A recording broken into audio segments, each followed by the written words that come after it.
to difficult situations. You have only been on the outside of government during Buhari era. So you've seen on the inside during Obasanjo, you've seen on the inside during Jonathan. Yeah. You didn't see much of the inside in Yaradua. You didn't play much role there.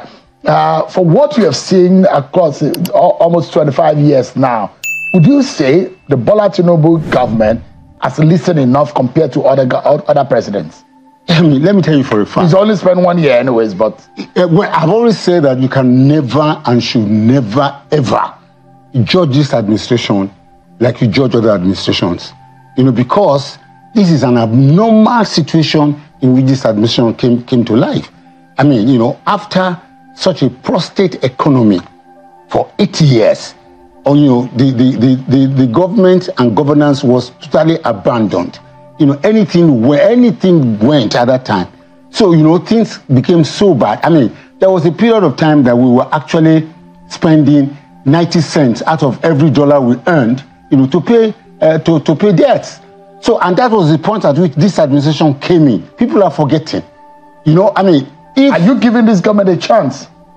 I'm not giving them a chance. I'm giving them more than a chance. But you did not agree. You did not think that Bola Tinubu can do it. No, that's not true. You pitch your camp. No, that's not true. You pitch your tent with Peter Obi. Sheon, that's not true. I was in PDP, right? And I also wanted to run for president. On the 20th, I will remember my tweet. On the 21st of March in 2022, I was an aspirant for presidential election under PDP. I said that if Bola Tinubu wins the primary for APC, I said categorically that he would do well. I knew he would do well.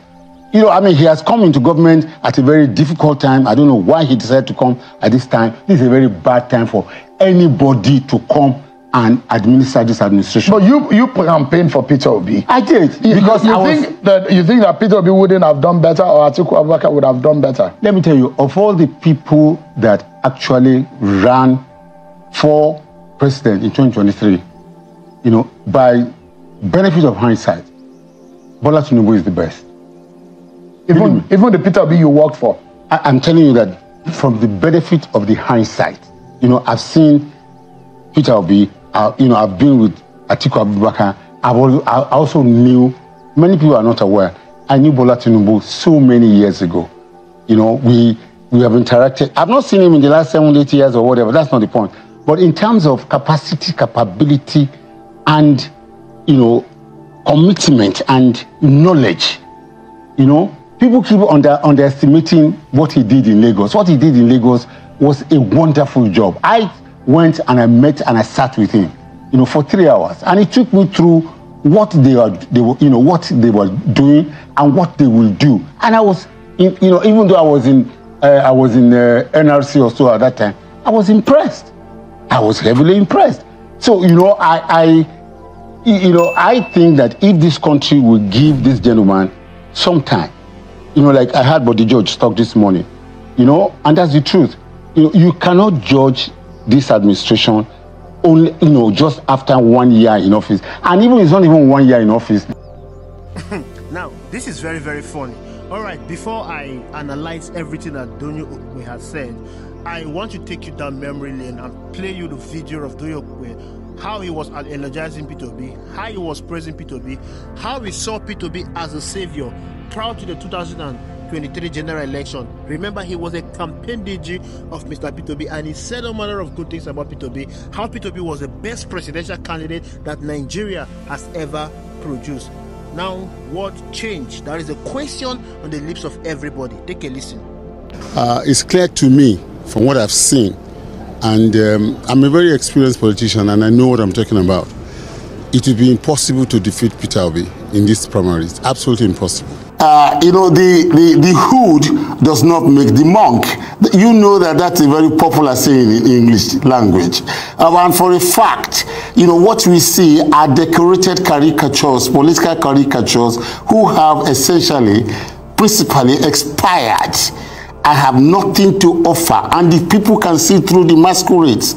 You call them. This is a game that is, that will be decided even if it were a football match in the first half of the match. It's not going to go into any extra time. Tell me, what will the APC, for instance, what is APC going to tell Nigerians? You know, I mean, I don't want to criticize anybody. That is not our game. And if you look at my principal, he doesn't talk about anybody. He only talks about issues. So I'm just going to toe that same line and tell, you know, look, both APC and PDP are an expiring commodity, but because they have been with us for so long, the nostalgic effect of their existence makes us to think that they are unconquerable. We don't see them like that. You know, in any case, who decides who stays in a political ring fight? It is the electorate. All right, welcome back. That's Doyin Okupe there, eulogizing Peter Obi. Now let me tell you how he got to meet Peter Obi. During the 2023 presidential election primaries in the PDP, Doyin Okupe saw Peter Obi and said, okay, this man is competent. He has the charisma, he has what it takes to take Nigeria to the new level. I'm going to drop my presidential ambition. He wanted to contest the PDP primary, but he decided to drop his presidential ambition and support Mr. Peter Obi.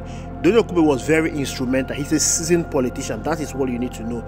He followed Peter Obi all through his campaign in the 36 states and the FCT, while he was, engaging the board of trustees and the stakeholders in the PDP in order for Peter Obi to clinch the PDP presidential ticket. But that did not work out. Then Peter Obi moved to the Labour Party and he joined Peter Obi in the Labour Party. And he was very, very instrumental until he was indicted for money laundering.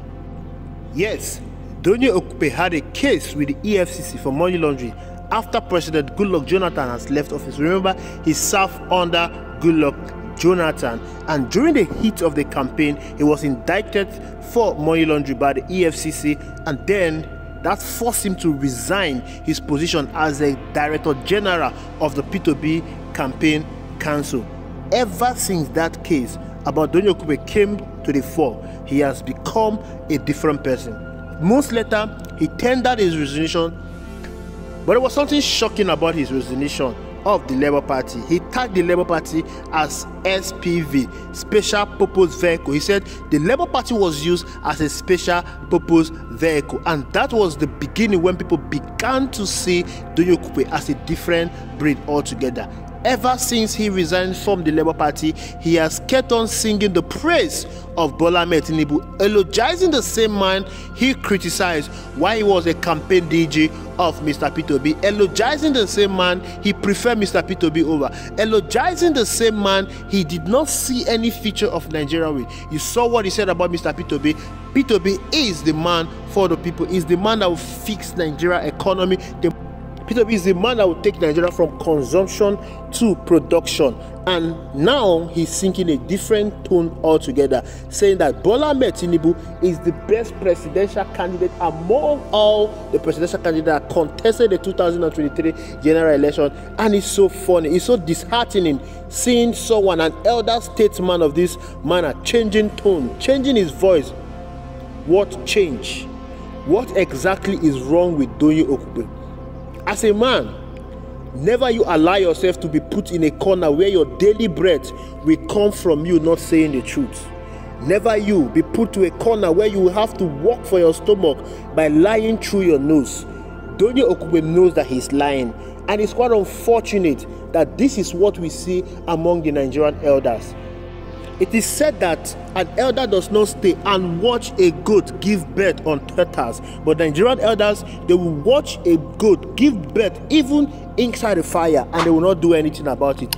This is what is untenable also to Nigerian politicians. They are with you at the moment as long as their interest is being met. They are with you at the moment as long as their stomach is filled. But the moment you stop feeding their stomach, the moment their interest and yours stop aligning, they will turn around and castigate you and say all manner of things about you.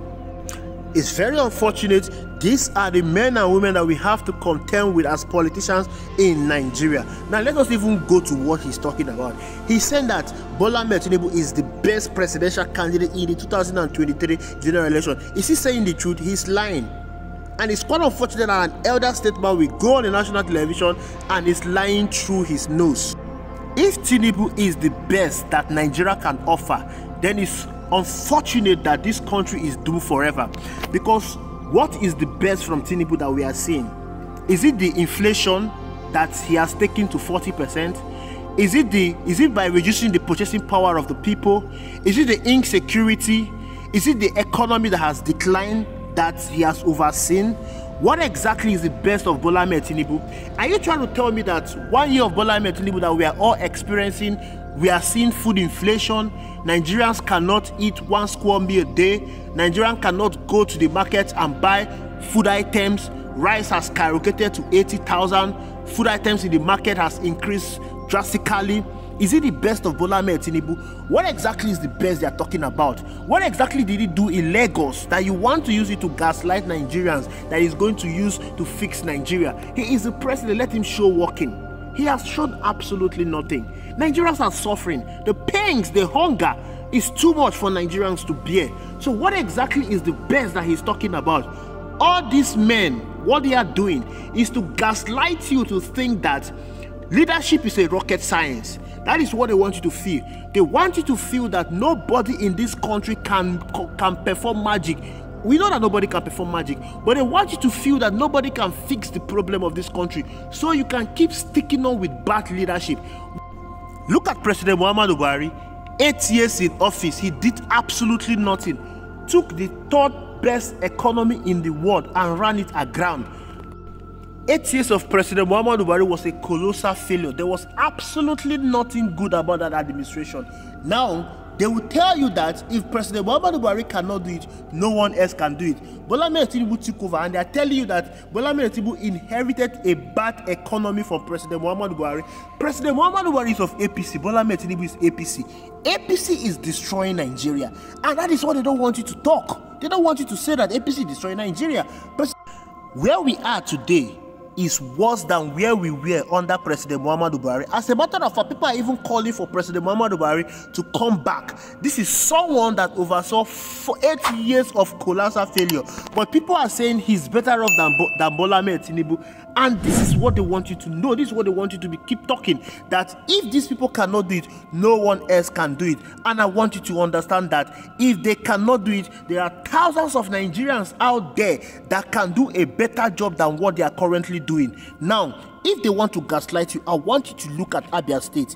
If Alex Oti has not won the governorship election in Abia State, and PDP would have continued in their looting, in their destruction in Abia State, that is how they would have come out and tell you that nobody will fix Abia State. That is what they want you to believe. But Alex Oti has shown that with the right mindset, with the right kind of leadership, you can transform any negative situation. You can transform any bad economy. You can fix, you can work, you can do the right thing. Look. Now take a look at what is happening in Argentina. Same country with similar story like Nigeria. Bad economy, inflation, insecurity, and the president Javier Milei was sworn into office almost the same time that Bola Ahmed Tinubu was also sworn into office. But the man went into work, went into action, and started fixing the bad state he made in Argentina. And today, the inflation in Argentina has drastically reduced. The economy is booming, whereas Bola Ahmed Tinubu has increased the inflation and Nigeria economy has declined. Two presidents, different kind of leadership.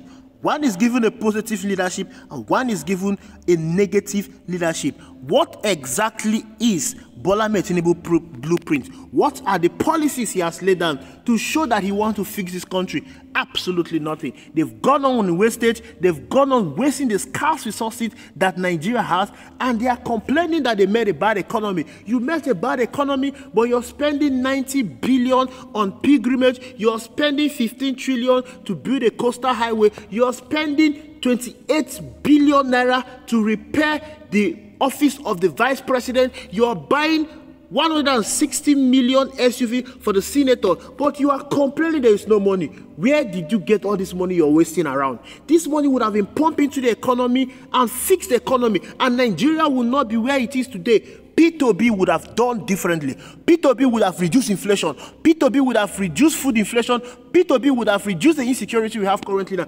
P2B would have reduced the cost of governance. Bola Tinubu came on board and increased the cost of governance. Bola Tinubu is running the highest, the biggest, the largest governance in the history of this country. His government is so over-bloated. How will you be running an over-bloated government and you are complaining that you met empty treasury? You are complaining that the economy is bad, whereas the little resources that would have been put into fixing all those loopholes that we have in our country, you are using it to service your over-bloated government, and you keep crying that you met a battered economy. Everyone that comes around, they want to gaslight Nigerians that they met, Bola Tinubu met a battered economy under President Muhammadu Buhari. Was President Muhammadu Buhari not your party man? Are you not the one that brought him into power? Were you not aware that this is the state of the country before you took over power? P2B was aware. He knew what was on ground. He knew that the economy was battered. He knew that there was insecurity. He knew that there was food inflation. He predicted all these things. He said Nigeria is one bad leadership away from becoming a failed state. If a country cannot feed her citizens, if a country cannot secure her citizens, then that country is a failed state. And the prediction of Mr. P2B is what we are experiencing now. P2B would have done something different. So whatever Doyin Okupe is saying is a pity. And I'm not going to agree with him. And I'm sure thousands of millions of persons out there will not agree with Doyin Okupe. He should go and fix himself up. May God help us in this country. Thank you for watching. I'll see you in the next video.